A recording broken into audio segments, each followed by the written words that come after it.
tell you about this super fly, dirty, third coat, muddy water, shout it, pop that pussy if you wanna. Let me tell you about this.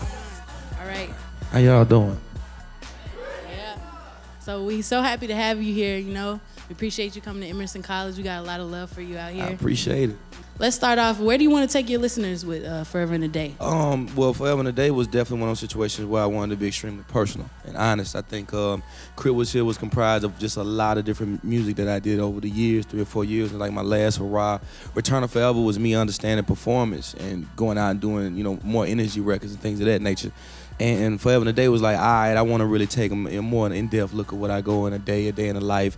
Actually having my father, you know what I'm saying, speak on, you know, conversation with him, sound bites from my grandmother that passed, and, you know, things like that. One of my favorite tracks off the tape is Handwriting. Where was your mind when you did that track? I mean, you know, I also deal with things as far as just being a artist and just want to be creative and just want to get a music away, but it's not like that anymore, you know, because you also have people that invest in you. It's a business as well, and you have to have rollouts and things like that. And so that record was me just venting about, you know, battling with being a businessman, but also just wanting to be artistic. And then you mentioned your grandmother earlier, and I know she was a big influence in your life. Definitely. And she made you the man who you are today. What was the best piece of advice that she could have given you? I'll just really staying true to myself, treat people how I want to be treated, and then also understanding that the farther I get in my career, the bigger my voice gets, that I have to take in consideration that people are taking me serious, listening to me literally, and that I should really try to add some kind of subject matter into my music, content, things like that. And, you know, I really just felt like it was important that I kind of let people in on those morals she taught me, and I put it in my music as much as possible.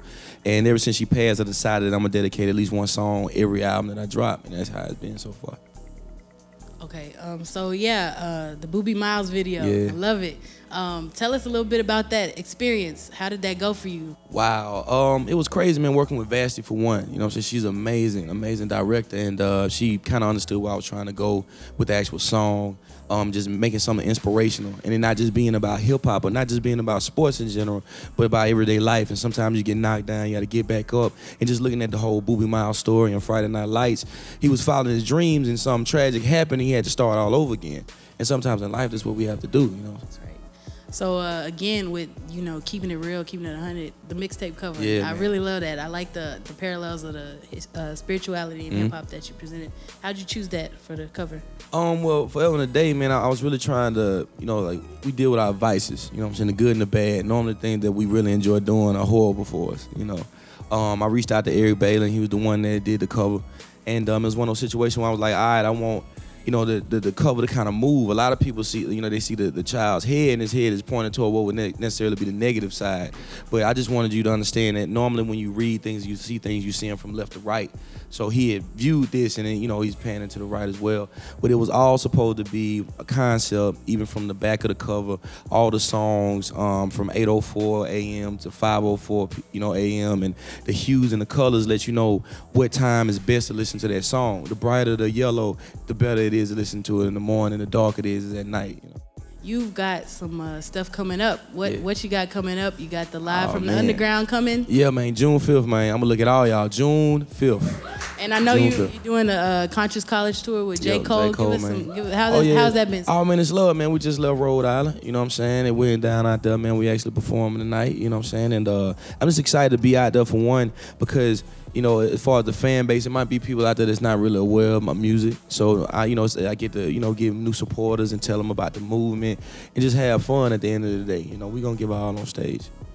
And one more thing, you're gonna be back in Beantown on the 1st man. at Middle East. Yeah, man. Tell us a little bit about that set. Oh, it's going down. I mean, for those of you that are familiar with K.R.I.T, was Return of Forever and Forever in a Day, like, we're going to do a whole melody of that music. And then I'm thinking about previewing maybe 1 or 2 records from Live from Underground.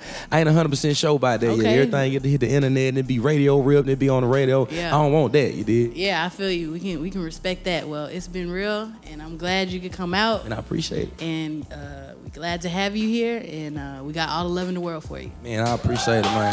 This shit, man. Like that. Hey, yo, give it up for Chelsea for an amazing interview. Woo, What's up? woo! Thank All you, right. man.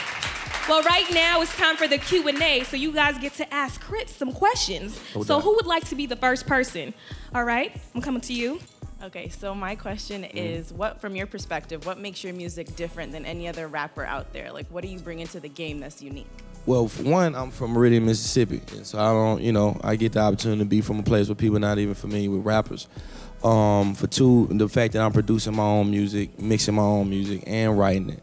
I'm a strong believer in writing my own content. I don't mind working with other artists, but as far as writing my own hooks and things of that nature, it's about my experience. It's about my life. I really don't mind being honest. I'm not a superhero. I'm human. I go through things that everybody else goes through. I think it's been in one of those situations where, hip-hoppers say it's like, oh, I'm a superhero. I can't be touched.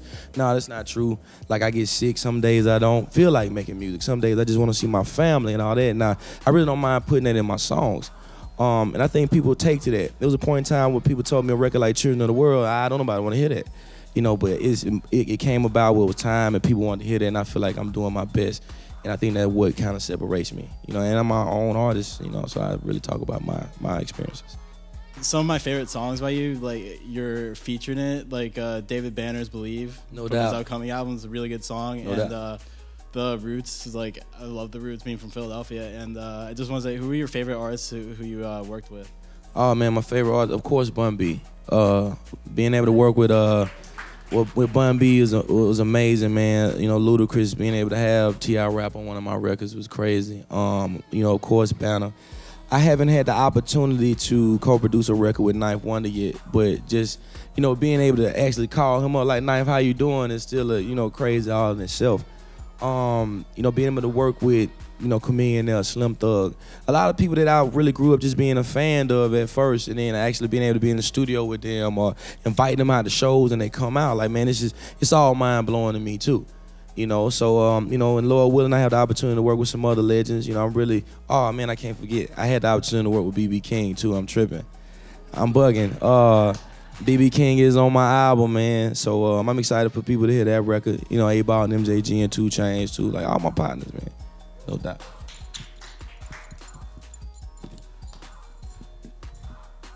Hi, my name is Ashley, aka DJ Mocha. What's that? I just got a basic question.